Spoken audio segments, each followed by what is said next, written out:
He was a successful businessman. She was a beautiful showgirl. Theirs was a marriage of convenience that ended in violence. The gruesome part became, how do you get rid of a body? How do you cover up a murder? Today, Marjorie Orban is serving a life sentence in an Arizona prison. But the shapely blonde started out with much more glamorous dreams. Growing up in Florida, Marjorie discovered quite early in life that she really had a fondness for music and for dancing. She became focused on her dancing and became a Las Vegas showgirl. During her 20s, Marjorie had a turbulent love life. She was married 6 times, but the determined showgirl continued to find work, eventually landing in Phoenix. That's where she met salesman Jay Orban. Author Camille Kimball interviewed Marjorie in prison about her life with Jay. So we spent the whole night talking and laughing and drinking and smoking cigarettes and wandering from this place to that place, and I had the best time ever. At the time, Marjorie was in her mid-30s. She claims years earlier, doctors told her she'd never get pregnant naturally. I have everything I want except for, the only thing that I've always wanted was a child. Jay asked Marjorie to marry him. He also offered to pay for fertility treatments. Marjorie agreed. Marjorie and Jay got married in Las Vegas at the Rio, and there are photos of Jay in his tux and he's smiling, and Marjorie's wearing a vivid white wedding gown that's kind of a little bit of a plunging neckline and some red roses, and she looks very happy. Actually, she looks very, very happy in the photo. Marjorie, from the standpoint of her relationship with Jay, it was a marriage of convenience. They both got something out of it. She wanted stability. She wanted a child. Jay wanted a trophy wife. After a year of intense treatments, Marjorie gave birth to a son in 1996. For both Marjorie and Jay, Noah was the highlight of their marriage. Jay and Marjorie were committed to their son, but eventually their marriage disintegrated. What did they actually have in common? Once you got past the child, not really much, because Marjorie was intensely into her fitness all her life. And at the same time, Jay was kind of going the other direction. At that time, I looked fabulous dynamite. I mean, I've been all cultured and marketed by Vegas, polished. And he was very heavy and very bald and very thick glasses, and he didn't look very good. According to police reports, on August 29, 2004, after celebrating Noah's 8th birthday, Jay took off for a business trip. He left Phoenix to go on his very normal route to Florida.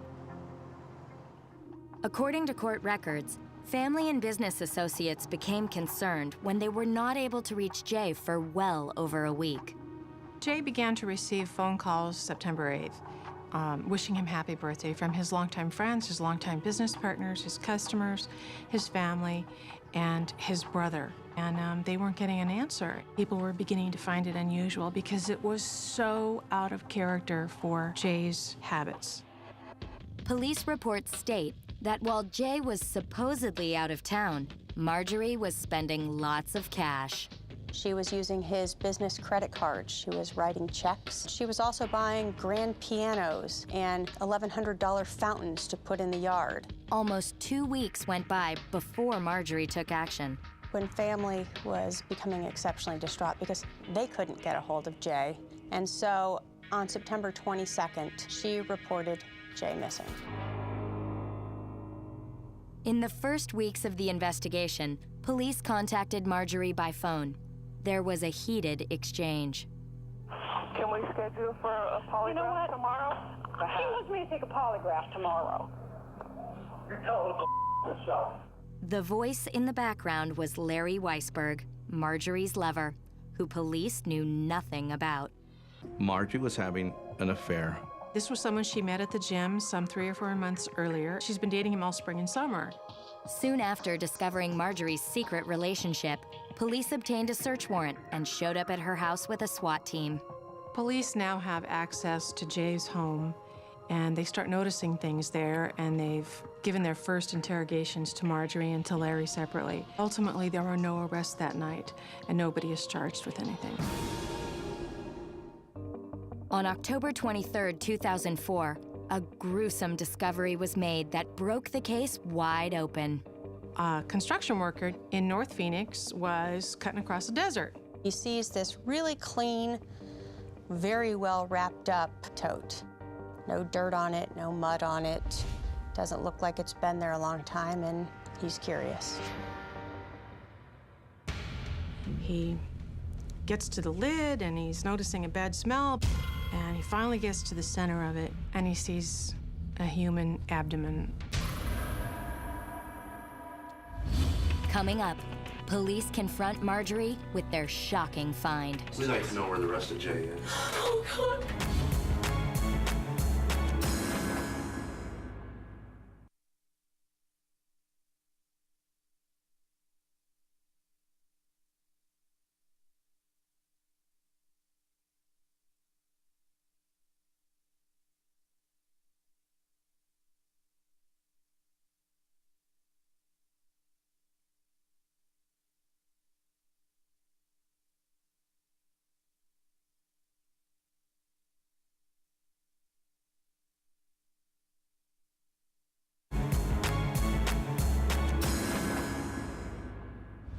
In the fall of 2004, police spent weeks searching for missing Phoenix businessman Jay Orban.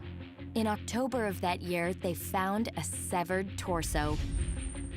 An autopsy revealed it was Orban's remains. Media coverage exploded when police named their prime suspect. On November 13, 2004, Marjorie Orban was shopping at a local electronics store when she ran into some trouble. She was buying computers. Something must have appeared on the screen and the cashier wouldn't accept the credit card. Marjorie, even prior to Jay's death, had complete access to Jay's credit cards. In reality, she was doing something that she had always done. But authorities had put a freeze on Jay's accounts. Marjorie was detained at the store until police picked her up for questioning. Tell me what the story is. Because apparently you've been using the credit cards with no problem, right? I always have. She's trying to answer for the whole credit card situation, and she can't understand why she's in trouble for this. It's not my credit card, I know that, but I have used it with his knowledge and approval, for 10 years. As the interrogation wears on, the credit detective opens the door and lets another detective in, and it's a homicide detective. She was shown photographs of Jay's remains, and she, I would say, is feigned horror at seeing that. We'd like to know where the rest of Jay is. Oh, God. Okay. Marjorie was released, but police investigated her recent purchases. One item stood out. She went out 2 days after the murder and she bought 2 50-gallon totes. And the SKU number on that matched what was sold to her that day. Remember, Marjorie had numerous similar type of bins. That was nothing unusual about her going to buy these type of bins. On December 6, 2004, 6 weeks after Jay Orban's remains were found, police descended on Marjorie's home and took her into custody. She was charged with several counts, including first-degree murder and theft. Marjorie pled not guilty to all charges. But due to several false starts and a last-minute change of prosecutors, Marjorie waited a long time to have her day in court. Marjorie is in jail for almost 5 years before the trial begins.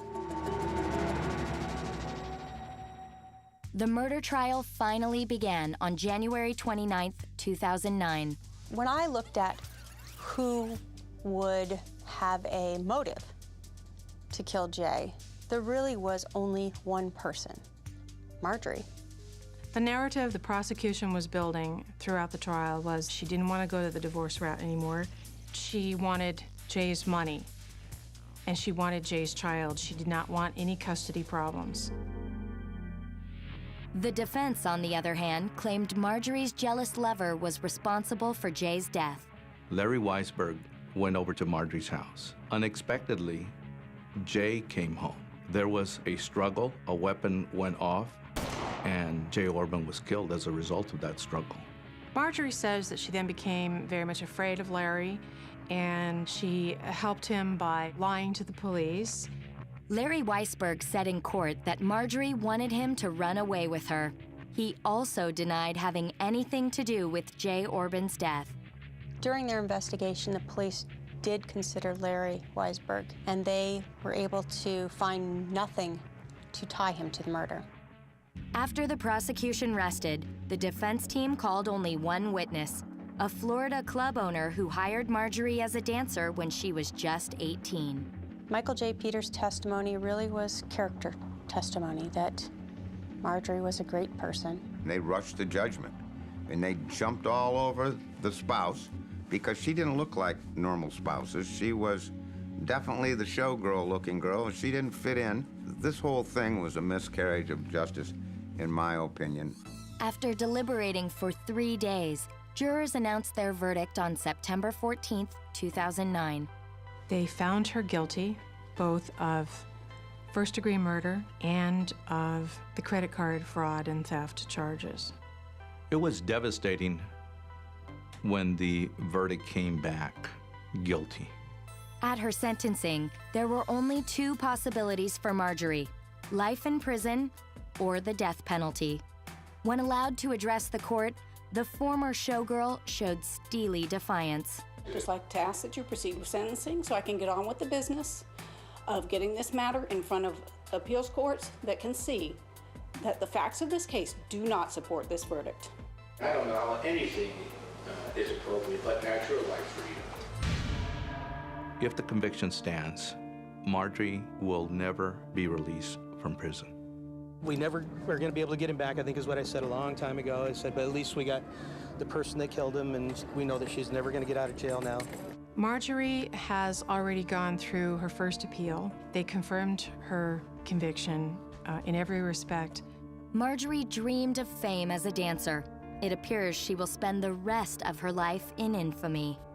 Marjorie Orban will never have a meaningful, normal relationship with Noah, her son. Marjorie Orban will die in prison.